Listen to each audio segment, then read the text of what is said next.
이사야에는 종의 노래가 4번 기록이 되어져 있다고 했습니다. 이사야 42장 1절에서 9절, 49장 1절에서 7절, 50장 4절에서 11절, 그리고 앞에 52장 13절부터 53장 전체. 그런데 이 오랫동안 그 유대인들은 이 종의 노래를 읽으면서 무슨 생각을 했냐 하면, 이 바벨론의 포로로 끌려갔던 사람들을 생각한 거예요. 하나님께서 우상 숭배하고 말씀에 불순종한 예루살렘과 유대인들을 때리셨는데 전체를 다 바벨론으로 끌려가게 하지 않고 하나님께서 일부의 사람들, 그런데 그들은 누구냐 하면 왕족이었어요. 두 번째는 제사장들이었어요. 레위 사람들이었어요. 그리고 예루살렘의 유대인들의 미래를 끌고 갈 젊은 지도자들이었어요. 이 사람들을 번쩍 들어서 바벨론 땅에 갔다가 놓으신 거예요. 징역 70년. 그래서 그 생각을 하며 이 종의 노래를 해석을 했고 읽었어요. 그러면서 메시아가 올 것이다, 이 메시아를 기억을 했는데, 유대교가 생각하는 메시아는 사람입니다. 우리는 예수님을 참 하나님, 참 사람으로 우리가 이해를 하고 예수님이 우리의 구원자라고 우리는 받아들이지만, 유대교인들은 지금도 메시아를 기다리고 있는 거예요. 그런데 메시아라고 하는 단어 자체가 기름 부음을 받은 사람, 이런 의미를 가지고 있어요. 그러면 구약 성경을 읽어보면 그 머리에 기름을 붓는 대상이 셋입니다. 첫째는 왕이지요. 사울에게 기름을 붓고 다윗에게 기름을 붓고 머리에 기름을 부어 구별하여 세우는 거예요. 메시아입니다. 두 번째는 제사장들이죠. 제사장의 머리에 기름을 부어서 세우는 거예요. 대제사장, 사람이지요. 그리고 세 번째는 선지자와 예언자였습니다. 그래서 유대교인들이, 예수님 당시도 유대인들이 기다렸던 메시아는 사람을 기다린 거예요. 그래서 예수님을 향해서 주는 그리스도시요, 구약의 히브리어로 메시아가 헬라어로 그리스도란 말이에요. 기름 부음을 받은 사람, 같은 의미예요. 그래서 베드로가 주는, 예수님은 그리스도시요 기름 부음을 받은 사람이요 하나님의 아들이라는 고백을 하잖아요. 베드로도 다른 제자들도 예수님을 유대의 왕, 정치적인 왕으로 기대하고 따랐던 거예요. 그러면 요즘 말로 하면 대통령 선거가 벌어지게 되면 여당, 야당 나눠가지고 막 그냥 자기가 지지하는 사람들을 연호하잖아요. 왜 목숨 걸고 지지합니까? 내가 지지하는 이 사람이 대통령이 되면 나는 그 밑에 들어가 장관도 하고 차관도 하고 도지사도 하고 국회의원도 하겠다고 그 생각하고 미는 거 아니에요? 예수의 12제자들은 그런 마음으로 예수를 따랐던 거예요. 예수 유대인 왕, 호산나 호산나 외치면서 예수의 뒤를 따라 들어갔던 이유는, 예수가 유대인의 왕이 되어서 정치적인 힘을 가지고 군대를 가지고 로마 군대와 싸워서 로마 군대를 물리치고 유대와 중근동 전체를 다스리는 메시아가, 다윗 왕과 같은, 솔로몬 왕과 같은 위대한 정치적인 메시아가 되기를 기대하고 있었던 거예요. 예언이라고 하는 것은 첫 번째, 그 시대를 살아가는 사람들에게 선포되어지는 하나님의 말씀입니다. 그런데 초대교회도 처음에는 이 이사야 53장을 읽으면서 바벨론의 포로로 끌려갔던 사람들을 생각했던 거예요. 그런데 예수님의 죽음 그리고 부활, 오순절 성령 강림 사건을 겪으면서 생각이 달라지는 거죠. 그 다음에 이사야 53장을 보니까 이 이사야 53장의 말씀이 바벨론의 포로로 끌려간 사람들의 이야기가 아니라 우리가 믿고 따르는 예수님에 대한 이야기구나, 이렇게 해석을 해서 받아들이는 거예요. 그래서 지금은 많은 목사님들이 이사야 53장을 설교할 때 예수의 이야기로 다 설교를 하고 있는 거예요.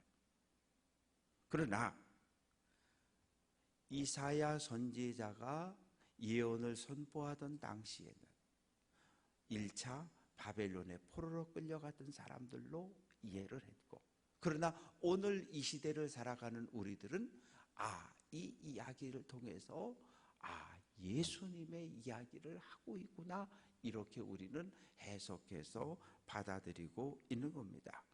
그래서 1절부터 3절까지 말씀을 보면 배척당한 종에 대한 이야기가 기록되어져 있는데, 우리가 전한 것을 누가 믿었느냐? 무슨 내용입니까? 앞에 이사야 52장 13절부터 15절까지의 이야기입니다. 바벨론의 포로로 잡혀갔던 유대인들이 돌아온답니다. 그러자 유대 예루살렘 주변 모든 나라가 다 들썩거린 거예요. 왜? 이런 일은 있을 수가 없어요. 이런 일은 있을 수가 없어요. 우리나라 역사 속에서 일제에 짓밟히고 원나라에 짓밟히고 청나라에 짓밟히고 맨날 조공 바치고 왕자들을 볼모로 끌려보내고 공주들은 그 시집을 가고, 이런 일들이 수백 년 동안 반복이 되잖아요. 그런데 강대국이 약소국에게 그렇게 은혜를 베푼 적이 있습니까? 일본이 우리나라를 식민 통치하다가 너네 고생해서 이제 그만 자유를 줄 테니까 너네 마음대로 주권국가 해갖고 너네끼리 살아봐, 그래서 8.15 해방이 온 거 아니거든요. 일본 천황이 우리나라를 놓고 싶어 놨습니까? 어쩔 수 없이 놓은 거예요. 원자폭탄 2대 두들겨 맞고. 더 이상 어떻게 할 수 없습니까? 절대로 강대국은 약자를 그냥 내버려 두지 않아요. 지금도 마찬가지예요. 미국도 일본도 중국도 러시아도 어느 한 나라 자기 나라보다 약한 나라에게 선을 베풀지 않아요. 왜? 약자의 것을 빼앗아 내 부를, 내 배를 채우는 것이, 이것이 세상 논리이기 때문입니다. 유대인들이 돌아온다, 바사왕 고레스가 그냥 가라 그랬다, 성전을 건축하라 그랬다, 성전 건축 헌금 전체를 바사 왕실에서 후원하기로 했댄다, 이 소식을 듣고 주변 모든 나라들이 들썩들썩거린 거예요. 이제 큰일 났다. 저 예루살렘에 또 나라가 세워지면 이제 큰일 났다. 주변 모든 나라들이 들썩들썩거립니다. 왜? 여호와의 팔이, 하나님의 능력이 유대인들과 함께 했기 때문에. 그런데 2절 말씀 보면 그는 바벨론의 포로로 끌려간 사람들, 메시아 종은 주 앞에서 자라나기를 연한 순 같고 마른 땅에서 나온 뿌리 같고. 연한 순이라고 하는 건 이건 그냥 똑똑 끊어가지고 다 삶아갖고 나물 해 먹잖아요. 이거 아무 힘이 없어요. 힘이 없어. 보잘것없어요. 그리고 마른 땅에서 나온, 마른 땅에 이렇게 뿌리가 살짝 나오고 그 뿌리에서 또 새순이 돋잖아요. 그것도 역시 아무 힘이 없어요. 정말 세상 말로 세상적으로 볼 때 별 볼 일 없어요. 왜? 누가? 바벨론의 포로로 끌려간 사람들이 그랬어요. 생각해 보세요. 무려 첫날을, 석 달 열흘을 포로로 끌려서 바벨론에 도착했다고 생각해 보세요. 6.25 한국전쟁 때 얼마나 많은 사람들이 북한으로 끌려갔어요. 그런데 그들도 끌려갈 때 이 손이 꽁꽁 묶여서 그렇게 미아리 고개 넘어서 끌려갔다 그러잖아요. 오죽하면 그런 노래도 있잖아요. 그렇게 끌려간 사람들의 모습이 오죽했겠냐고요. 일제 식민 강점기에 북해도에 사할린에 수많은 사람들이 끌려가서 탄을 캐고 비행장을 닦고, 그때 우리 조상들의 몰골이 어떠했겠냐고요. 이건 말로 표현할 수 없어요. 바로 바벨론의 포로로 끌려간 사람들이 그런 모습을 가지고 있었고, 3절 말씀 보면 멸시를 받고, 멸시받는다는 게 조롱당하고 무시당한다는 거예요. 사람은요, 무시당한다 그러면 기분이 나빠요. 내가 누군가에게 업신여김을 당한다는 기분이 나빠요. 그런데 어쩔 방법이 없어요. 간고를 많이 겪었고, 질고라고 하는 것은 육체적인 질병과 정신적인 마음의 병을 이야기해요. 포로로 끌려갔어요. 그리고 거기 사람들이 조롱하고 비웃어요. 야, 이 유대인 놈들아, 우리가 시키는 대로 말 잘 들어. 그래야 밥 줘. 그래야 돼. 때리고 욕하고 조롱하고. 그런데 문제는 3절 끝부분에 보면 우리도 그를 귀히 여기지 않았다. 우리라고 하는 것은 예루살렘에 남은 사람들이에요. 포로로 끌려가지 않은 사람들. 포로로 끌려가지 않은 사람들. 야, 우리는 하나님께서 우리를 축복해 주셔서, 우리를 사랑해 주셔서 우리는 이 예루살렘에 그냥 살게 됐다. 유대에 살게 됐다. 가나안 땅에 살게 됐다. 저 포로로 끌려가는 저놈들 봐라. 저놈들 봐라. 저 하나님께 죄를 지어서 하나님께 벌을 받아서 저렇게 포로로 끌려가고 있다고. 그렇게 손가락질했던 거죠. 그런데 4절부터 6절까지 말씀 속에 보면 포로로 끌려간 사람들은 어떤 사람들이냐?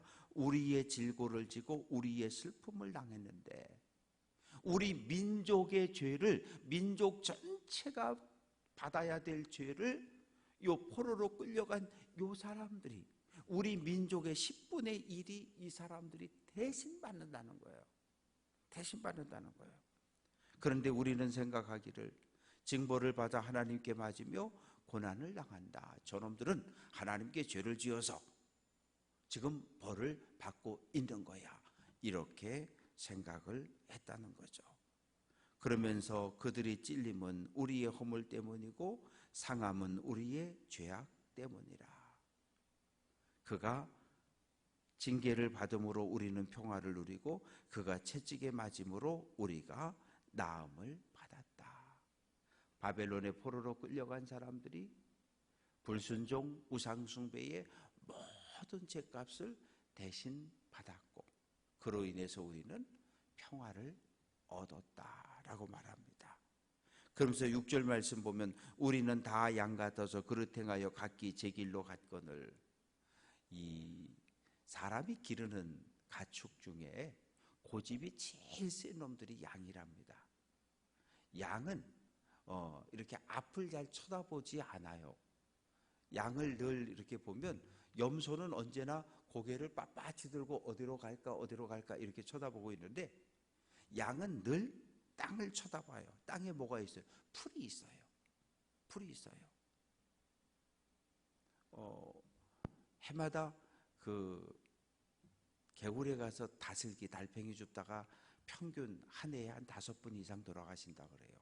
올해도 저 춘천, 저 서면, 저기 홍천 이런 데서 다슬기 잡다가. 왜 그래요? 다슬기는 밤에 나온다니까. 어둑어둑한 시간에 가서 이렇게 어리어리하고 잘 안 보이고, 다슬기가 있으니까 하나 짚고 또 깊은 데 있으니까 또 하나 짚고 또 하나 짚고 다슬기 따라가다가 그만 쑥 빠지는 거거든요. 근데 양이라는 놈들이 그래요. 풀이 여기 있네 여기 있네 풀만 뜯어먹고 가다가 길을 잃어버리는 거예요. 주인을 보지 않기 때문에. 그래서 이 양들이 그릇 행하여 각기 제 길로 풀 있는 곳을 따라서 가다가 주인의 음성을 놓쳐버리고, 또 갑자기 맹수가 나타나면 어디로 뛰어야 될지를 몰라요. 목자를 보지 않으니까. 그래서 이리 뛰고 저리 뛰고 하다가 결국은 물려 죽임당하는 것이 양들입니다. 그래서 7절부터 9절까지 말씀 속에 보면 그가 곤욕을 당하여 괴로울 때 그가 입을 열지 않았고 마치 도수장으로 끌려가는 어린 양처럼 털 깎는 자 앞에 잠잠한 양같이 입을 열지 않았다. 포로들이 끌려가서 그 모진 학대와 멸시와 조롱을 당했지만 전부 입을 꾹 다물었다는 거죠. 잠잠하게. 그리고 8절 말씀 보면 곤욕과 신문을 당해서 끌려갔는데 그 세대 중에 동시대를 살았던 사람들 가운데 누가 생각하기를 그가 살아있는 자들의 땅에서 끊어짐은 마땅히 형벌받을 내 백성의 허물 때문이라 하였으리요. 우리의 죄를 대신 지고 저들이 죽음의 길을 간다고 아무도 그렇게 생각하지 않았다는 거예요. 그런데 포로로 끌려간 사람들을 보면 폭력을 행사하지도 않았고 거짓말을 하지도 않았고 그냥 우리 민족의 죄를 대신 지고 갔다는 거죠. 10절부터 12절까지 말씀 속에 그러나 하나님께서 그 종들을 다시 돌아오게 한다는 거예요. 바벨론의 포로로 끌려갔던 사람들을 다시 돌아오게 하신다는 거예요. 그 이야기가 10절부터 12절까지 기록이 되어져 있습니다. 그래서 이 말씀을 예수님하고 딱 맞춰보면 딱 맞아요. 예수님의 일생과 맞춰보면 딱 맞는 거예요. 그래서 9절 말씀 보면 그의 무덤이 악인들과 함께 있었으며 그가 죽은 후에 부자와 함께 있었다. 예수님 십자가에 못 박혀 죽임당할 때 좌우에 강도들이 있었고 강도들은 로마의 독립운동을 했던 열심당원들, 그리고 그 가운데 예수가 있었고 예수는 종교범으로 죽임당한 게 아니라 예수는 정치범으로 죽임을 당한 거예요. 왜? 유대의 왕이라 그랬다고. 로마 황제한테 반역을 일으키려고 했던 유대의 왕이었다는 죄목으로 예수님이 정치적인 죄목으로 사형을 당한 거거든요. 그래서 양쪽에 똑같은 강도들을 세웠고 그러나 죽은 이후에는 아리마대 사람 부자 요셉의 무덤에 장사가 되어지고 그래서 이사야 52장 13절부터 53장을 예수님의 일생과 딱 맞춰보니까 딱 맞는 거예요. 그래서 초대교회부터 오늘까지 우리는 이사야 53장을 예수님의 고난으로 해석하고 받아들이고 있는 겁니다.